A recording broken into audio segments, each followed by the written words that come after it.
इस वीडियो में हम लोग विस्कोसिटी या फ्लूइड मैकेनिक्स से जुड़े हुए मल्टीपल चॉइस क्वेश्चन को सॉल्व करेंगे।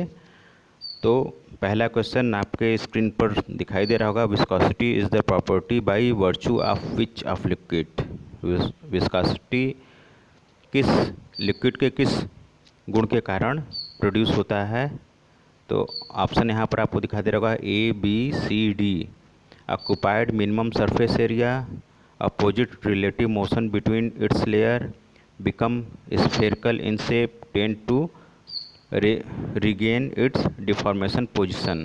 तो विस्कोसिटी आता क्यों है लिक्विड में, इसके बारे में हम आपको बता दें। लिक्विड जो होता है या कोई भी फ्लूइड होता है, फ्लूइड का मतलब गैस और लिक्विड दोनों को फ्लूइड में कंक्लूड किया जाता है। और सिर्फ अगर लिक्विड की बात करेंगे तो सिर्फ लिक्विड मटेरियल की बात की जाती है, जैसे कि ऑयल हो गया, वाटर हो गया, या हनी हो गया, वैक्स जो पिघला हुआ है उसको हम लोग बोलेंगे लिक्विड। लेकिन जब फ्लूइड की बात करते हैं तो उसमें गैस भी इंक्लूडेड होता है। जितने तरह की गैसेस होती हैं उसको भी हम इंक्लूड कर लेते हैं। तो जो लिक्विड होता है इसको हम लोग कैसे बना हुआ मानते हैं। ये मान लीजिए लिक्विड है, तो लिक्विड में एक काल्पनिक या इमेजिनरी स्ट्रीम लाइन मान लिया जाता है जो कि एटम से मिलकर बना होगा। ये जो लाइन दो ब्लू कलर की दिखाई दे रही है, ये मान के चलिए कि ये एटम से मिलकर बना हुआ है। एटम से मिलकर बना हुआ है तो इसके एटम एक दूसरे पर एक अट्रैक्शन फोर्स लगाएंगे। सारे एटम एक दूसरे एटम पर अट्रैक्शन फोर्स लगाएंगे। अट्रैक्शन फोर्स लगाएंगे तो एक दूसरे को अपनी तरफ खींचे रखेंगे या तो उसको बांधे रखेंगे। इस बांधने के कारण ये जो लेयर है आपस में ईजिली स्लिप नहीं करेगा। ईजिली स्लिप नहीं करेगा तो यहाँ एक फ्रिक्शन पैदा होगा। तो लिक्विड के अंदर जो फ्रिक्शन पैदा होता है उसी को बोला जाता है विस्कोसिटी। ये आता है इंटर एटॉमिक अट्रैक्टिव फोर्स के कारण आता है।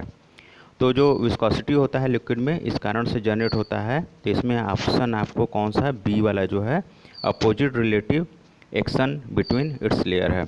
तब ये जब खींचेगा तो इसमें क्या होगा, ये वाला लेयर इधर जाने का कोशिश करेगा, ये वाला लेयर इधर जाने का कोशिश करेगा, तो एक दूसरे पर अपोजिट डायरेक्शन में फोर्स अप्लाई करेगा। तो इसमें ऑप्शन बी सही है।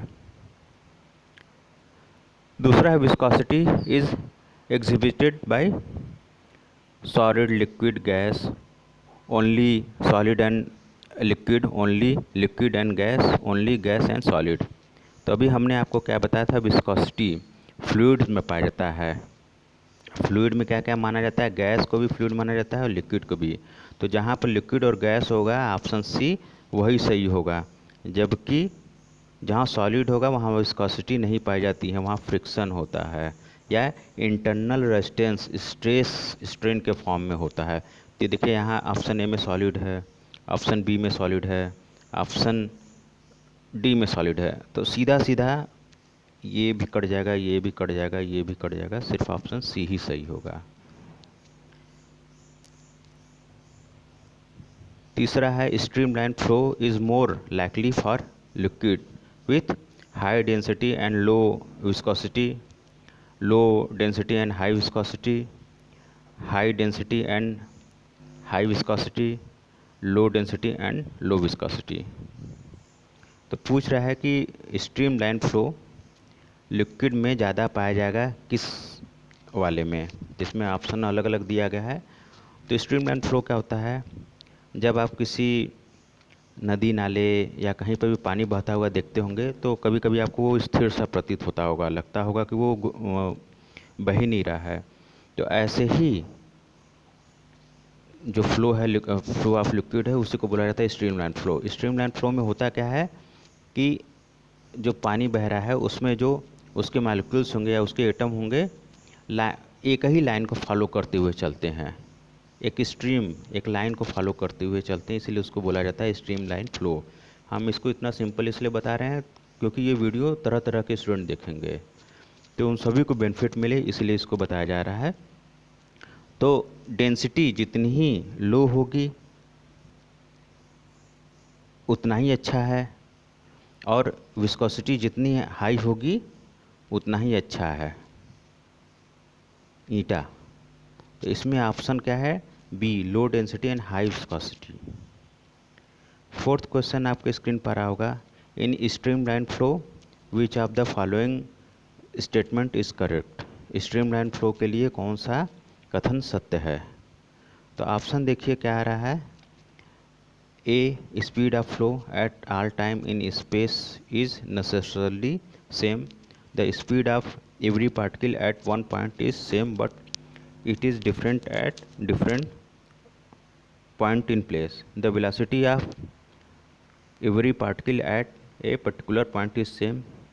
The velocity of different particle at the same point in space is different। तो स्ट्रीमलाइन फ्लो में हम पहले ही बता चुके हैं कि velocity of every particle at particular point is same. इसको समझा देते हैं। मान लीजिए ये जल की धारा है, ये बह रहा है स्ट्रीमलाइन, तो यहाँ पे कोई इमेजिनरी लाइन खींच दीजिए, तो इससे पास होने वाले जितनी मॉलिक्यूल्स एटम होंगे वो एक दूसरे को फॉलो करते हुए जाएंगे, और यहाँ पर जो उसकी वेलोसिटी होगी इस लाइन पर वो सभी की कांस्टेंट होंगी, ठीक, या सेम होगी। तो यही जो ऑप्शन सी है इसमें सर्वोत्तम आंसर है, तो यही सही है। Fifth, with the rise in temperature, यानी कि लिक्विड का टेम्परेचर बढ़ाने पर क्या होता है, यही पूछा जाएगा। The coefficient of viscosity of gas के बारे में पूछा जा रहा है, ना कि लिक्विड के बारे में। A increase, B decrease, C does not change, D क्या है, मे इंक्रीज और decrease depending upon the range of temperature. तो ऑप्शन ए है इंक्रीजेस। किसी भी गैस का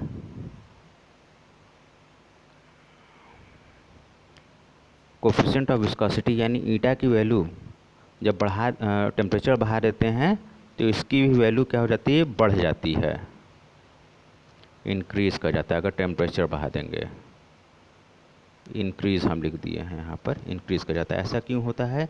ऐसा सिंपल सा रीज़न इसके पीछे आपको बता दें कि जब गैस क्या होता है, एटम और मॉलिक्यूल से मिलकर बना होता है, अलग अलग होते हैं। जैसे ये मान लीजिए पॉइंट, ये गैस का पॉइंट हम बना दे रहे हैं।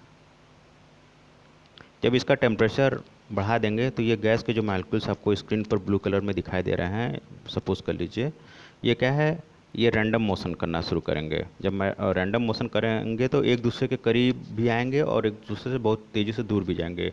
जब एक दूसरे से बहुत जल्दी करीब आएंगे तो क्या होगा, इनकी डेंसिटी एक तरह से मान ली जाती है कि बढ़ जाती है। डेंसिटी बढ़ने के कारण गैस की जो विस्कोसिटी होती है वो बढ़ जाती है। तो इसमें option A is the right answer, increase यानी कि बढ़ेगी। छठा क्वेश्चन आ रहा होगा आपके स्क्रीन पर, थोड़ा सा बड़ा कर दें ताकि और भी साफ स्पष्ट दिखे। The viscosity force between two liquid layer is, जो विस्कस फोर्स जो होता है दो लिक्विड के बीच में कैसा लगता है, radial, normal to the liquid surface, tangential to the liquid surface, nearly neither purely tangential nor purely normal. यानी रेडियल का मतलब क्या हो जाता है, किसी बिंदु से निकलने वाली त्रिज्य रेखा है उसको रेडियल बोला जाता है। और जो नॉर्मल है वो क्या है, लिक्विड सरफेस के परपेंडिकुलर होगा, टेंजेंशियल का लिक्विड सरफेस के अलॉन्ग होगा, पैरेलल होगा। तो ऊपर वाला जो पहला या दूसरा क्वेश्चन हमने बताया था तो उसमें क्या बनाया था कि लिक्विड सरफेस के टेंजेंशियल दिखाया था, उसके पैरेलल दिखाया था। तो यहाँ पर जो होगा ऑप्शन सी सही है। ध्यान से सुनेंगे तो सब समझ में आएगा। चैनल को हमारे सब्सक्राइब ज़रूर कीजिए आप सभी लोग, और इससे आप सभी लोग को फ़ायदा हो रहा है। कुछ स्टूडेंट कुछ क्वेश्चन का ऑप्शन गलत, सही या उल्टा पुल्टा देने का कोशिश कर रहे हैं, तो ऐसा मत कीजिए, इससे सभी को कन्फ्यूज़न होता है। जैसे वर्क वाले चैप्टर में जाइएगा, उसका जो पार्ट 1 वीडियो है उसमें किसी स्टूडेंट ने क्या किया कि 15 जो क्वेश्चन है उसका आंसर ए बताया है, तो वो बिल्कुल ही गलत है। उसका आंसर ए नहीं होगा। उसमें क्वेश्चन में पूछा गया है कि अगर आप दीवार को धक्का देते हैं, प्रेस करते हैं, पुल करते हैं, तो दीवार के द्वारा कितना कार्य किया जा रहा है। तो उसमें क्या होता है आपको समझा दें, W = क्या होता है, F/d हो रहा है। तो दीवार का डिस्प्लेसमेंट 0 है, 0 होने के कारण 0 वर्क हो गया, यानी नो वर्क, वहाँ पर कोई कार्य नहीं किया जा रहा है। लेकिन उस लड़के ने निगेटिव वर्क बताया है, तो वो उसकी बचकाना हरकत है। तो ऐसे चीज़ों से आप लोग बच के रहिए। नॉलेज अच्छा होना चाहिए, स्ट्रांग होना चाहिए। With rise of temperature the viscosity liquid. यहाँ पर क्या क्वेश्चन 7वां में पूछा जा रहा है। पहले वाले में पूछा गया था कि टेम्परेचर बढ़ाने पर विस्कोसिटी गैस का क्या होता है। यहाँ पर क्या पूछा है, जब टेम्परेचर बढ़ा देते हैं किसी लिक्विड का, तब उसका विस्कोसिटी क्या होता है, इंक्रीज़ करता है, डिक्रीज़ करता है, सेम रहता है, या डी में डिक्रीज़ और increases depending on nature of liquid. तो लिक्विड जहाँ गैस में इंक्रीज़ करता है वहीं लिक्विड में डिक्रीज़ करता है। लिक्विड में डिक्रीज़ करने का कारण क्या होता है, जो ही हम टेम्परेचर बढ़ा देते हैं तो लिक्विड का वॉल्यूम बढ़ जाता है। ठीक, वॉल्यूम बढ़ जाने का मतलब होता है कि मॉलिक्यूल्स एक दूसरे से दूरी पर चले गए, और एक दूसरे से दूर चले गए यानी कि एक दूसरे से उनका डिस्टेंस बढ़ गया। जब डिस्टेंस बढ़ गया तो एक दूसरे पर सफिशिएंट फोर्स नहीं लगा पाएंगे, अट्रैक्शन फोर्स, जिसके कारण कि विस्कोसिटी लिक्विड में जनरेट होती है, सान्यता जनरेट होती है, पैदा होती है। तो इसमें ऑप्शन बी सही होगा, डिक्रीज कर जाएगा। 8वां क्वेश्चन आ रहा होगा, which of following substance has greatest viscosity.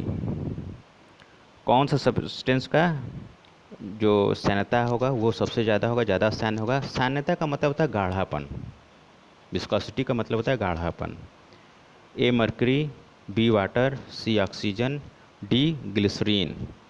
तो जो लिक्विड जितना ज़्यादा गाढ़ा होगा उसकी विस्कोसिटी उतनी ही ज़्यादा होगी। इसमें पानी, मरकरी, ऑक्सीजन, ग्लिसरीन सबसे ज़्यादा गाढ़ा है, उसकी विस्कोसिटी उतनी ज़्यादा होती है। मरकरी आपको लगेगा कि ये क्या होता है, एक धातु होता है, मेटल होता है, जो कि ऑर्डिनरी टेम्परेचर पर लिक्विड होता है, लेकिन ये भी ग्लिसरीन से कम गाढ़ा होता है, यानी कम थिक होता है, कम विस्कस होगा। 9वां क्वेश्चन आ रहा है, machine parts are jam in winter due to. जो मशीन के पार्ट होते हैं जाड़े में जम जाते हैं, जाम हो जाते हैं, उसका कारण क्या है। Increase in viscosity of lubricant, decrease in viscosity of lubricant, increase in surface tension of lubricant, decrease in surface tension of lubricant.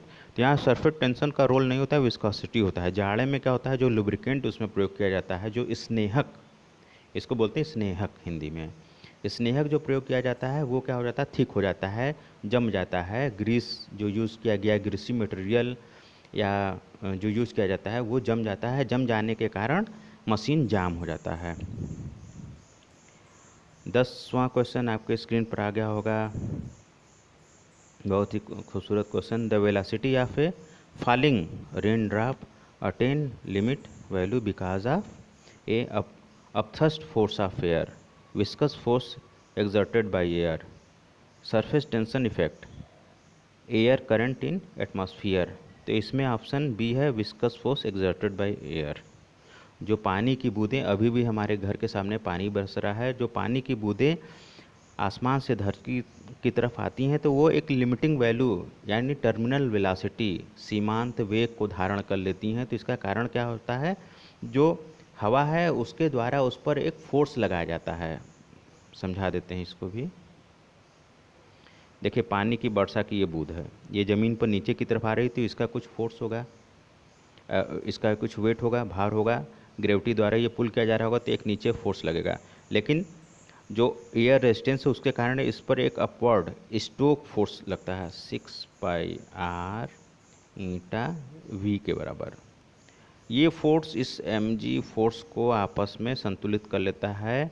इस कारण से ये एक टर्मिनल वेलोसिटी या सीमांत वेग को एक्वायर कर लेता है, इसलिए इसमें ऑप्शन बी सही होगा, viscous force exerted by air. 11वां क्वेश्चन बहुत ही अच्छा है, Reynold number is low for. Reynold number किसके लिए लो होगा, तो देखिए ऑप्शन नीचे वाले पेज पर आ गया है, low velocity, low density, high viscosity. तो इसमें क्या है, रेनॉल्ड नंबर हमेशा विस्कोसिटी के रेसिप्रोकल होता है। तो लो किसका होगा, जिसका हाई विस्कोसिटी होगा। कैसे, इसको आपको बता देते हैं। रेनॉल्ड नंबर आर से रिप्रेजेंट किया जाता है, इज प्रोपोर्शनल टू 1/ईटा। ईटा क्या है, विस्कोसिटी, कोफिशिएंट ऑफ विस्कोसिटी का प्रोपोर्शनल होता है। ये जब हाई होगा तो इसकी वैल्यू क्या होगी, लो होगी। ठीक, तो इस फार्मूले को आप याद रखिए। रेनॉल्ड नंबर के बारे में बहुत कम चीज़ें जानता है। रेनॉल्ड नंबर क्या होता है, तो एक चीज़ आपको बता दें, रेनॉल्ड नंबर जो होता है किसी भी लिक्विड या फ्लूइड या गैस, फ्लूइड मतलब गैस और लिक्विड दोनों, उसकी स्ट्रीमलाइन फ्लो और टर्बुलेंट फ्लो के बारे में बताता है। जब रेनॉल्ड नंबर 2000 से कम होता है तो क्या होता है, स्ट्रीमलाइन फ्लो होता है। जब 2000 और 3000 के बीच में होता है तो कोई भी लिक्विड स्ट्रीमलाइन फ्लो और टर्बुलेंट फ्लो के बीच में या लेमिनर फ्लो के बीच में अप एंड डाउन करता है, कभी वो स्ट्रीमलाइन हो जाएगा, कभी लेमिनर हो जाएगा।